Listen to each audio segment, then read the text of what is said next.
Of the origin of ideas, everyone will readily allow that there is a considerable difference between the perceptions of the mind when a man feels the pain of excessive heat or the pleasure of moderate warmth, and when he afterwards recalls to his memory this sensation or anticipates it by his imagination. These faculties may mimic or copy the perceptions of the senses, but they never can entirely reach the force and vivacity of the original sentiment. The utmost we can say of them, even when they operate with greatest rigor, is that they represent their object in so lively a manner that we could almost say we feel or see it, but except the mind be disordered by disease or madness, they never can arrive at such a pitch of vivacity as to render these perceptions altogether undistinguishable. All the colors of poetry, however splendid, can never paint natural objects in. Oh, wait. Yeah, okay. Can never paint. Hmm. Huh.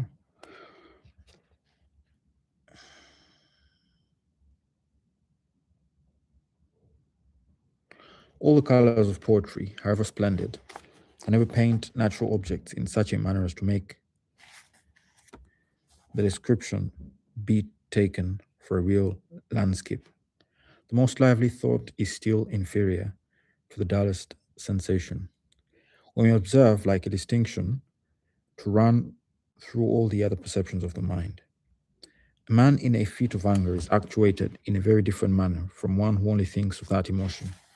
If you tell me that any person is in love, I easily understand your meaning and form a just conception of his situation, but never can mistake that conception for the real disorders and agitations of the passion. When we reflect on our past sentiments and affections, our thought is a faithful mirror and copies its objects truly, but the colors which it employs are faint and dull in comparison of those which our original perceptions were clothed. It requires no nice discernment of metaphysical head to mark the distinction between them. Here, therefore, we may divide all the perceptions of the mind into two classes or species, which are distinguished by their different degrees of force and vivacity. The less forcible and lively are commonly denominated thoughts or ideas. The other species want a name in our language, and in most others, I suppose, because it was not requisite for any, by philosophical purposes, to rank them under a general term or appellation. Let us, therefore, use a little freedom and call them impressions, employing that word in a sense somewhat different from the usual. By the term impression, then, I mean all our more lively perceptions when we hear, or see, or feel, or love, or hate, or desire, or will. And impressions are distinguished from ideas, which are less lively perceptions, of which we are conscious when we reflect on any of those sensations or movements above mentioned. Nothing, at first view, may seem more unbounded than the thought of man, which not only escapes all power, all human power and authority, but is not even restrained within the limits of nature and reality. To form monsters and join incongruous shapes or appearances costs the imagination no more trouble than to conceive the most natural and familiar objects. And while the body is confined to one planet, along which it creeps with pain and difficulty, the thought can, in an instant, transport us in the most distant regions of the universe, or even beyond the universe, into the boundless chaos where nature is supposed to lie in total confusion. What never was or heard of may yet be conceived, nor is anything beyond the power of thought except what implies an absolute contradiction. It's elegant. But though our thought seems to possess this unbounded liberty, we shall find, upon a nearer examination, that it is really the mind, but that it is really confined within very narrow limits, and that all this creative power of the mind amounts to no more than the faculty of compounding, transposing, augmenting, or diminishing the materials afforded us by the senses and experience. When we think of a golden mountain, we only join two consistent ideas, gold and mountain, with which we were formerly acquainted. A virtuous horse can conceive, because from our own feeling, we can conceive virtue, and this we may unite to the figure and shape of a horse, which is an animal familiar to us. In short, all the materials of thinking are derived either from our outward or inward sentiment. The mixture and composition of these belongs almost to the mind and will. Or, to express myself in philosophical language, all our ideas, or more feeble perceptions, are copies of our impressions, or more lively ones. To prove this, the two following arguments will, I hope, be sufficient. First, when we analyze our thoughts or ideas, however compounded or sublime, we always find that they resolve themselves into such simple ideas as are copied from the precedent feeling or sentiment. Even those ideas which, at the first view, seem the most wide of this origin, are found upon a nearer scrutiny to be derived from it. The idea of God as meaning an infinitely intelligent, wise, and good being arises from reflecting on the operations of our own mind and augmenting without limit those qualities of goodness and wisdom. We may prosecute this inquiry to what length we please, where we shall always find that every idea which we examine is copied from a similar impression. Those who would assert that this position is not universally true, without exception, have only one, and that an easy method of refuting it, or reproducing the idea which, in their opinion, is not derived from this source. It will then be incumbent on us, if we would maintain our doctrine, to produce the impression or lively perception which corresponds to it. Secondly, if it happen, from a defect of the organ, that a man is not susceptible to any species of sensation, we always find that he is as little susceptible to the correspondent ideas. The blind man can form no notion of colors. Nice analogy there. A deaf man of sounds. Restore either of them that sense in which he is deficient by opening this new inlet for his sensation. You also open an inlet for the ideas, and he finds no difficulty in conceiving these objects.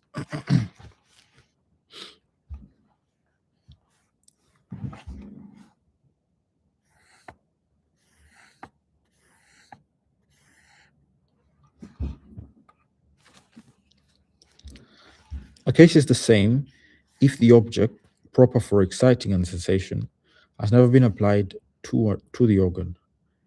A Laplander or Negro has no notion of the relish of wine. And though there are few or no instances of a like deficiency in the mind, where a person has never felt or is wholly incapable of a sentiment or passion that belongs to his species, yet we find the same observation to take place in a less degree. A man of wild manners can form no idea of inveterate revenge or cruelty, nor can a selfish heart easily conceive the heights of friendship and generosity. It is readily allowed that other beings may possess many senses of which we can have no conception, because the ideas of them have never been introduced to us in the only manner by which an idea can have access to the mind, to wit, by the actual feeling and sensation. There is, however, one contradictory phenomenon which may prove that it is not absolutely impossible for ideas to arise independent of their correspondent impressions. I believe it will be readily allowed that the several distinct ideas of color which enter by the eye, or those of sound which are conveyed by the ear, are really different from each other, though at the same time resembling. Now, if this be true of different colors, it must be no less so of the different shades of the same color, and each shade produces a distinct idea independent of the rest. For if this should be denied, it is possible, by the continual gradation of colors, to run a color insensibly into what is most remote from it. If you will not allow any of the means to be different, you cannot, without absurdity, deny the extremes to be the same. Suppose, therefore, a person to have enjoyed his sight for 30 years and have become perfectly acquainted with the colors of all kinds, except one particular shade of blue, for instance, which it never has been his fortune to meet with. Let all the different shades of that color except that single one be placed before him, descending gradually from the deepest to the lightest.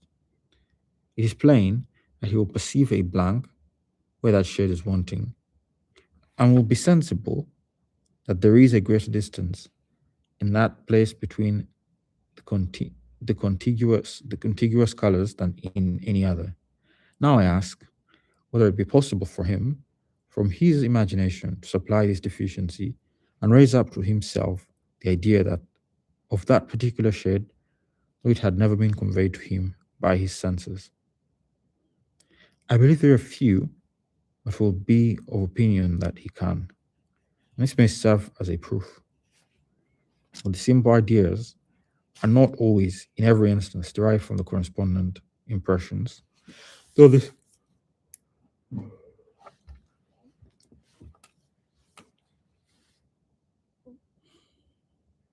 though this instance is so singular that it is scarcely worth our observing, and does not merit, and for it alone we should alter our general maxim. Here, therefore, is a proposition which not only seems in itself simple and intelligible, but if a proper use were made of it, may render every dispute equally intelligible and banish all that jargon which has so long kept possession of metaphysical reasonings and drawn disgrace upon them. All ideas, especially abstract ones, are naturally faint and obscure. The mind has but a slender hold of them. They are apt to be confounded with other resembling ideas when we have often employed any term, though without a distinct meaning, we are apt to imagine it has a determinate idea annexed to it. On the contrary, all impressions, that is, all sensations, either outward or inward, are strong and vivid. The limits between them are more exactly determined, nor is it easy to fall into any error or mistake with regard to them. When we entertain, therefore, any suspicion that a philosophical term is employed without any meaning or idea, as is too frequent, we need to inquire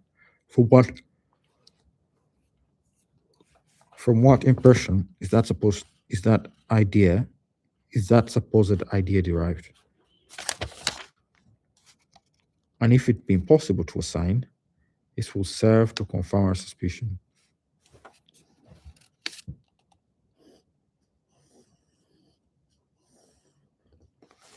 By bringing ideas into so clear a light, we may reasonably hope to remove all dispute which may arise concerning their nature and reality.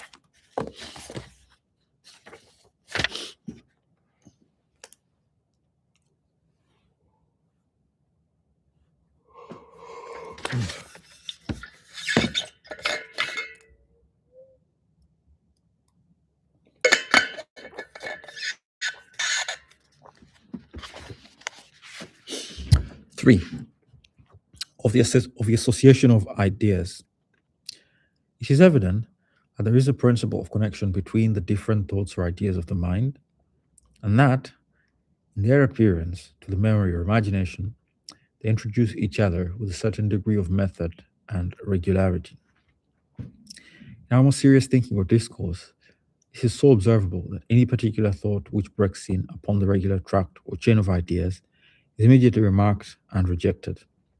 And even in our wildest and most wandering reveries, nay, in our very dreams, we shall find, if we reflect, the imagination ran not altogether at adventures, but that there was still a connection upheld among the different ideas which succeeded each other. Or the loosest and freest conversation to be transcribed, there would immediately be observed wanting the person who broke the thread of discourse by still broke the thread of discourse might still inform you that they had secretly resolved in his mind a succession of thought which had gradually led him from the subject of conversation. Among different languages, even where we cannot suspect the least connection or communication, it is found that the words expressive of ideas, the most compounded, do yet nearly correspond to each other. a certain proof that the simple ideas comprehended in the compound ones were bound together by some universal principle which had an equal influence of all mankind. Though it is too obvious to escape observation, that the different ideas are connected together, I do not find that any philosopher has attempted to enumerate or class all the principles of association. A subject, however, that seems worthy of curiosity. To me, there appears to be only three principles of connection among ideas, namely resemblance, contiguity in time and place, and cause or effect. That these principles serve to connect ideas will not, I believe, be doubted much. A picture naturally leads our thoughts to the original. The mention of one apartment in a building naturally introduces an inquiry or discourse concerning the others. If we think of a wound, can scarcely forbear reflecting on the pain which follows it. But that this enumeration is complete and that there are no other principles of association except these may be difficult to prove to the association, to the satisfaction of the reader, or even to a man's own satisfaction.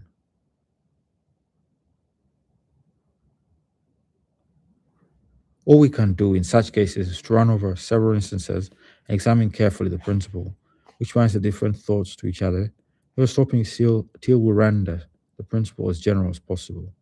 The more instances we examine, the more care we employ, the more assurance we acquire that the enumeration which we form from the whole is complete and entire.